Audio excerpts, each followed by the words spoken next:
I just before I sign off here, does anybody else have any thoughts or questions or anything like that? Um, do you happen to still have the study that Bart sent you, specifically the one by Ravenscov? Yeah, I have that. I mentioned that one. Yeah. So what my plan is for the next videos is, and I'm really slow with the videos, so I apologize. But what I plan on doing is probably to do the next one to be probably going to do the kind of the clinical higher level evidence connecting cholesterol to heart disease. Then I'll do a video like going over that review and why I disagree with it. And then I have to go through it. I've gone through it, but I want to really go through it again and just to tease it apart. But it's not well written at all. It's quite bad. It's a lot of conjecture and opinion, and they kind of talk about data and then they go, well, if the data shows this, then how come this wasn't found? And that's their analysis. Just basically saying, why isn't it like this? Why isn't it like this? Like that's the entire thing. So I'll go through that. It's really very poorly written. But I'm definitely gonna do a video on that. So that'll come in. All right, cool. Could you just put it up in general? Because I've been looking at his stuff and I went over it just quickly with a couple of guys in here. And I started writing up notes on it, and I was going to because I was going to actually go through all the references that he's used and essentially to say, well, here's the problem with this and here's the problem with that. If you're doing it, then I'm happy, and I'll just pass you on the notes that I find. No, I think I would appreciate if you did your own video, and then maybe I won't do it, and I'll just refer to your video. I would really appreciate that we can both have videos. I think because I very much enjoy your videos and your analysis. So I would not ask you to submit your work to me, and I'd ask you to publish it yourself. The thing is, making videos is a lot of effort for me, so I'm actually pretty happy to let you do the work. Okay, yeah, if you don't want to do it, then that's fine. Then I'm happy to take your stuff. No problem. I appreciate it. All right, no problem. Whatever you find useful or you're happy to use it. If there's things that you don't like or disagree with or don't find useful, let me know. And obviously, or just don't use it. Whatever's good for you. No, I definitely appreciate that. Really do. All right, I'll just type up the rest of the shit as best as I can, and then can you just put the specific one that he sent you? I'm pretty sure it's the same one that I'm thinking of. Yeah, sure. Hold on, let me just find it one second.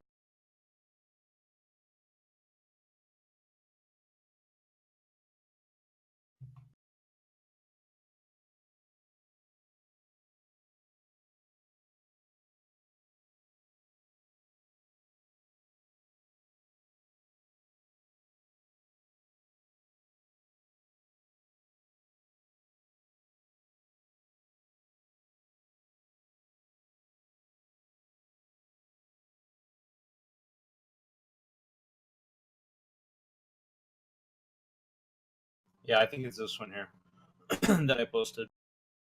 Yeah. Did he put any other one up, or it was that one? I think that was the only one that I saw. Okay. There's also, let's see. So this is by the same author.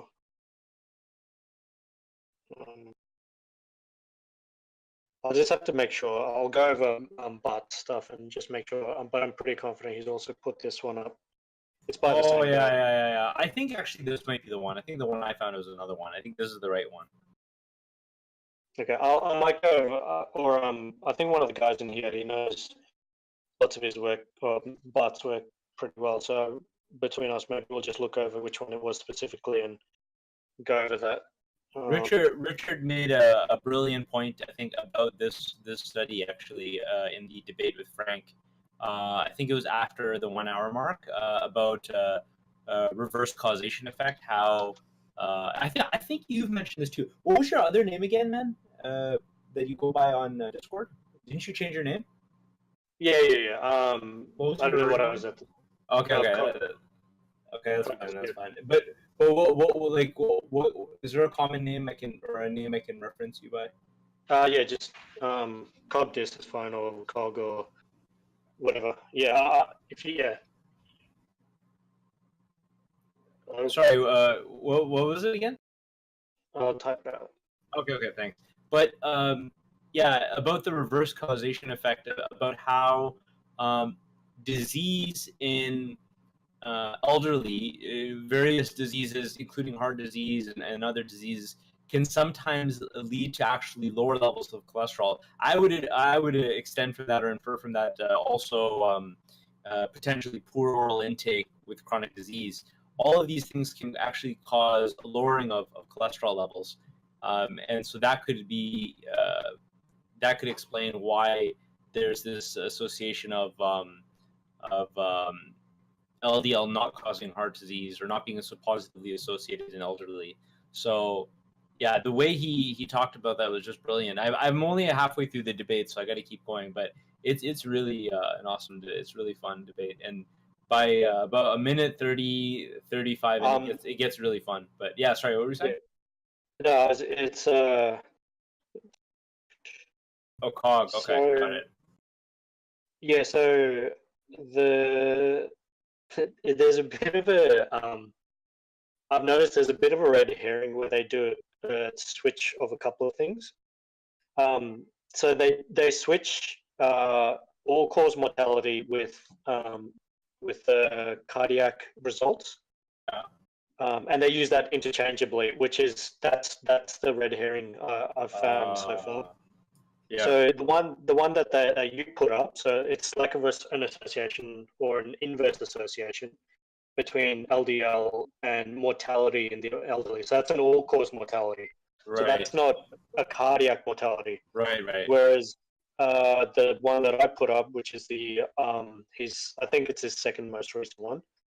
That one is it's if it loads for me. Yeah, here we go. LDL does not cause cardiovascular disease. So and this is the thing, is they do a bit of a bait and switch with this. So they oh yeah, it could be it's a bit of a equivocation. Cold poison put up in general, it's equivocation. So it's a bit of an equivocation. Sometimes it's a red herring, depending on um, where you get into the conversations. They'll throw it out as a red herring as well. So, but you don't.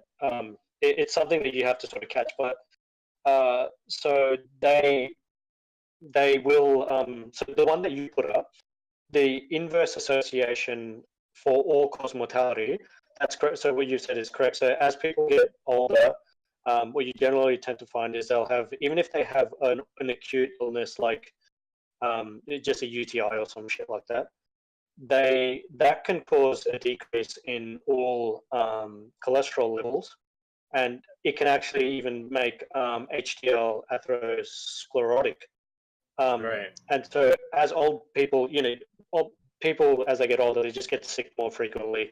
Right. You would know that from your clinical experience. Yeah. And that causes an acute drop of their LDL. Right. And Right. so what you find is, as people get sick and die, they generally tend to have lower total cholesterol levels, Right. which is different to the because they're not necessarily dying due to cardiovascular reasons. Right. They Right. might be dying due to quite often just infections or some other issue. Often infections, and that's the equivocation that they do, or the red herring is they'll equivocate between all cause and cardiovascular disease, and just do a bit of a bait and switch.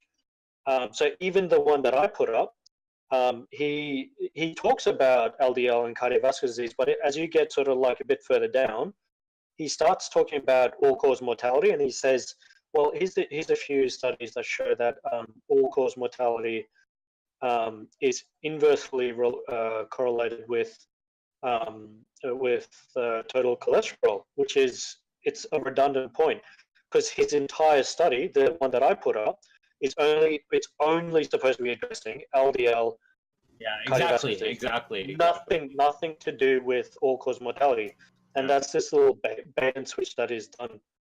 So yeah, so what you're saying and what Richard was saying is correct. And I think Avi pointed out before he left, he's the one, because I had trouble figuring out and understanding what the fuck was going on. And he pointed out to Richard, and he told me as well, that the all-cause mortality due to or correlated with cholesterol, that's a known thing in the medical field due to acute illnesses and shit like that. But that's a bait and switch. But yeah, I'll type that up and send it through to you. Yeah, I appreciate it, Cog. And yeah, that effect is the notion of that the illness being correlated with drops in cholesterol is very interesting. And also the as you said, like there's a whole bunch of discussion here, either switching between CVD and all cause mortality, and also discussion about total cholesterol. Which that's not what we're claiming. We're not discussing total cholesterol, because obviously HDL is a fraction of total cholesterol, and in the case of in case of healthy patients at least, or relatively healthy patients, HDL will be anti-atherogenic. So to discuss total cholesterol, he's just kind of wasting time. So yeah, I'm gonna focus when I talk about his talk. I'm gonna try to focus on the LDL sections and talk about this effect, and go through everything. But I thought first I would do a review of the European Heart Journal study, and I'll just see if there's any other studies I want to touch on. But that's the main thing I'm going to base everything on, because I think it's probably the strongest, one of the strongest modern studies we have connecting LDL to cardiovascular disease. I'll just put this up. I'll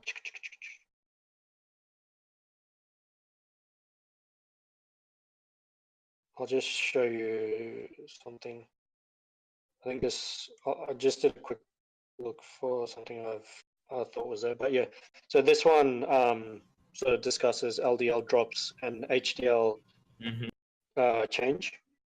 So HDL drops, but it also has a change as well, and cholesterol LDL levels is also dropped as well, whereas trigs might increase and VLDL might increase.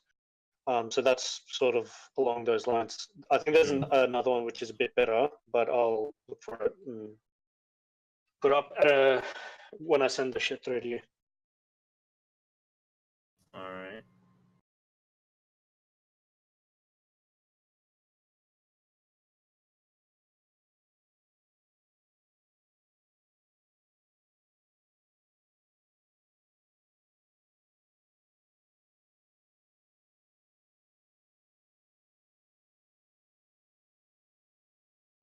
Okay, so I'm gonna just sign off now.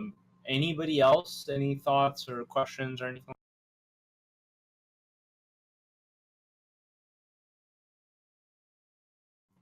All right, guys. Appreciate the discussion. Good chat, And man. yeah, Rudolph, appreciate the discussion. It was great. Very impressed with your knowledge. Appreciate it very much. And Cold Poison, thank you very much. And yeah, I think I might. Thanks, Isaac. Thanks a lot. I might do a. If you guys want, like either a weekly or monthly kind of talk on the weekend, like Friday or Saturday or something like that, where we just kind of go over medical topics and studies and news and stuff like that, and then you guys can ask questions and stuff like that. Obviously, it won't be any direct advice to you specifically for your own health. It would just be speaking in general terms. So if you guys want to do something like that, then definitely, I think that'd be a fun thing to do. And we could do it a few times and just see if there's any value in it. If there's no value, then I can stop it. And then I'm gonna start hopefully working on my next video. But yeah, I'm just so slow because I'm just doing just too many things going on. So that's what makes it a bit more challenging.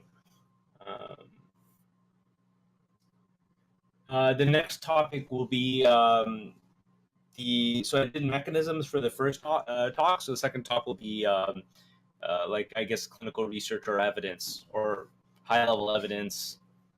Uh, I don't know how I'm going to frame it, but basically going to the top of the hierarchy, and then actually, really, I'm going to just really focus on that meta-analysis from the European Heart Journal.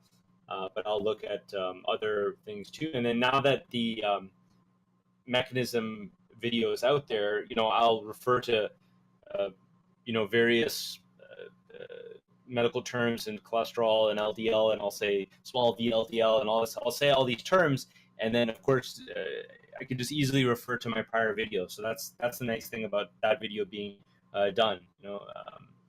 And I think the one, I also want to have. I mean, all the stuff I'm talking about is obviously all over the internet. Anybody can read it. But I think the way I'm delivering it, I'm trying to make that unique. So, because I want my content to be somewhat useful to you guys rather than just rehashing what's already out there. So the way I'm delivering it, hopefully, is helpful. And I didn't see that many long talks that are in depth on mechanism on YouTube. I found kind of shorter talks that are kind of more kind of gloss over the details.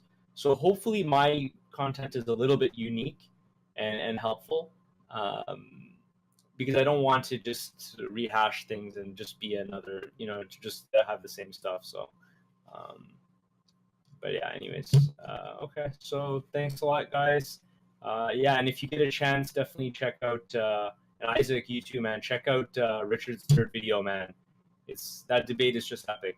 I'm halfway through. I'm gonna keep watching it now. It's just amazing. Just quickly, what debate are you talking about? Sorry. Oh, here, I'm gonna post it in general. Hold on a second.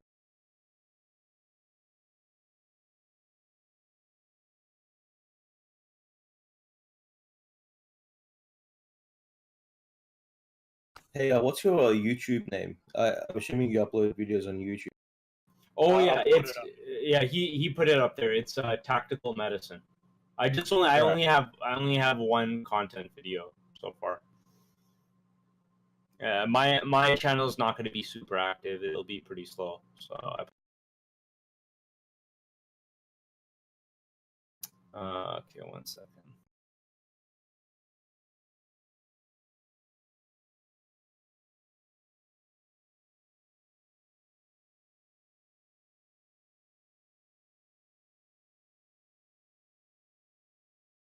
Okay, here's the yeah. That's the one. It has the time. I think I put a timestamp in it, so just so you know, in case you want to go to that fun section. But yeah, it's a really good debate. And now he's playing. And also Isaac did a video too on vegan foot soldier. So I gotta watch that. I didn't get a chance to watch that. Also, you can link, like, in your user info, you can link all your stuff, like your YouTube. So you can just link that in onto your user info and sync those two. Oh yeah, Isaac mentioned that. I haven't done that yet. Hold on a second. I right click in profile. Actually, I don't know if Isaac can run you through it or someone. Oh, okay. I did mine ages ago, so I can't remember off the top of my head. Okay. It's user settings. Okay. I'll try to do that. And yeah, and Isaac, I'll touch on I should touch on the Bradford Hill. If not, I'll touch on it in the third. I'll probably talk about it in the second video, and then go into more depth in the third video. So the second video will focus on the European Heart Journal article, and that article actually satisfies all of the Bradford Hill criteria. So that study actually does, if you go by that definition, that satisfying the criteria proves causality, then it does prove causality. Okay, is mechanistic data necessary? So this is, I know this was in the debate with Richard and Frank. So I guess technically it is a criteria. The wording is a bit weird if you read the wording about how it's helpful, but limited by current knowledge. So it's kind of, I would say it's a criteria, but a weak criteria. And I think I agree with Richard that you can prove causation without knowing the exact precise mechanism. I think that's probably correct. But obviously, if you have the mechanism as well, then that's stronger. But in the case of cholesterol and heart disease, I mean, that's not even a point of discussion. And just refer to my last video. We clearly have mechanistic information and data of how LDL can cause heart disease. And I think actually a lot of people who claim it doesn't actually don't even disagree. Their point of disagreement is kind of a subtle one. It's not an obvious one. So the people that we've talked to in the past who disagree are not saying that LDL has absolutely no role or doesn't have any connection to heart disease. What they're saying is LDL in its natural state, unmodified, is not a risk factor. But once it becomes modified, then it is a risk. They oftentimes agree it is a risk factor. So their strategy for minimizing disease is basically to reduce the modifying effects. So being unhealthy, being obese, sedentary, smoking, all these things can increase levels of oxidation and ages and all the stuff I talked in, the advanced glycosylation end products and all that stuff.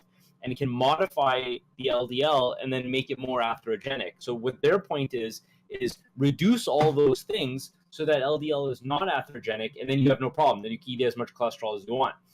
Now, my counter to that, or my issue is, first of all, I agree with reducing modification factors as much as possible. You definitely do that, but reduce the amount of the bonds as well, right? So I'm not implying that LDL is completely toxic. I'm not implying that. But what I'm saying is that if you reduce the level of LDL that is in the body, and certainly don't eat dietary LDL dietary cholesterol because you don't need it because your liver synthesizes it, then you're reducing the ammunition that you have for the body to use to do damage, right? So that's why when you have very, very low LDL, you generally don't have any heart disease because you don't have the ammunition. Even if you have a modifying ability, which all of us do, it's not that we can do some kind of magic. We don't have any modifying ability because we all have cellular respiration. We all have electron transport. We all have free radicals. We all have that. We can reduce it, but we all have it. So reduce the amount of LDL that can be modified by the body, right? Reduce the modifying effects. Have a healthy lifestyle. Don't smoke. Don't drink. Be a healthy body weight. Exercise. But also reduce the cholesterol too. And if you do both, you'll have the best outcome, right? So I think that's kind of where I stand in kind of both sides of the debate, where on one side we're saying reduce the cholesterol, other side they're saying reduce the inflammatory effects that can modify cholesterol. So yeah, I think I'm rambling now. Sorry.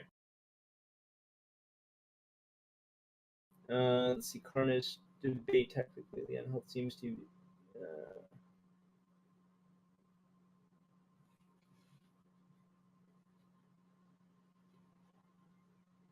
Yeah, I mean, Isaac. See, the thing is in science and in research, everything is really not everything, but things are often a spectrum, right? Where you have a certain level of confidence in something, and so if you have research that satisfies many of the Bradford Hill criteria, but doesn't satisfy every single one, then you could say, okay, according to the BH criteria, we have not proven causality. Fine, but if you've satisfied many of them, then you're going to say that, I'm pretty confident that this is the cause of the disease, right? Now, in the case of this discussion, it absolutely is, because we satisfied all the criteria. If you look in the European Heart Journal, I'll show you here, they've satisfied it. Hold on.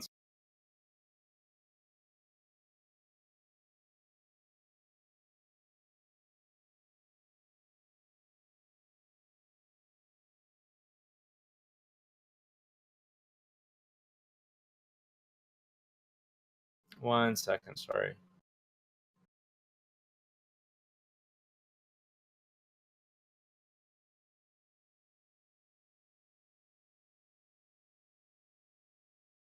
So here's the study again, and then there's a table I'll post.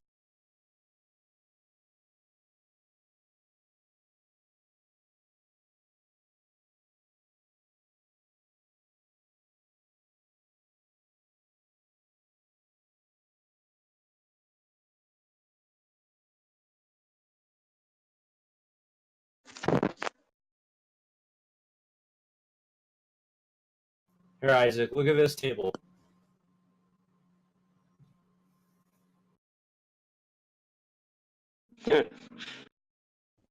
I've literally got it in. Yeah, it's in there. It's right there. Listen here. If you don't shut up, I'm gonna shoot everything. So I think, did they put plausibility? Let's see. Yeah, plausibility is the first one.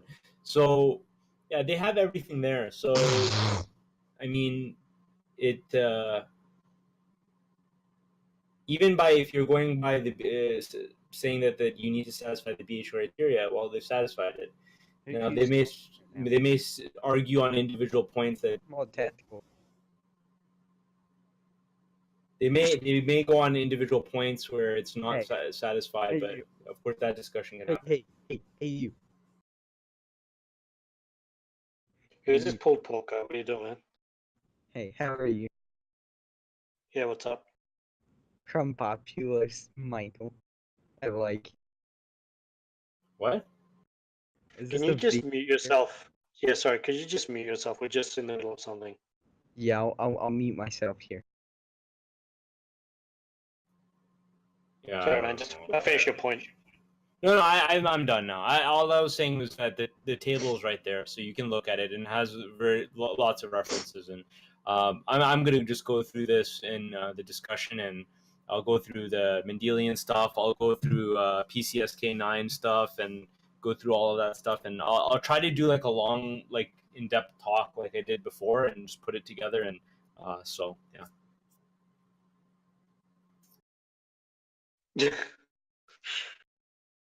Yeah, I don't know what that guy was doing.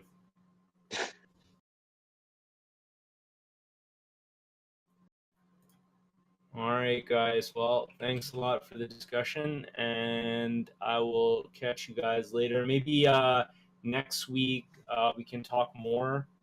If you guys have any ideas for topics or things you want to discuss next week, just maybe message me, and then we can make kind of a list. And then I don't want to do a super long talk because everybody gets bored then. Maybe like half an hour or 1 hour or something like that, and then we just discuss some points, and then that's it. Cool. If you can do this at least like once a month, allowing obviously if your schedule allows, then that would be good. I think that'd be great for. I think I should be able to do it once a week. I think if there's a demand for it. Obviously, I don't want to like push myself onto people, because that's annoying. But if people actually want it, then I think I should be able to do it once a week. So yeah. I'd like to hear. We're all communists here, man. We don't believe in the supply and demand stuff. That's capitalist bullshit.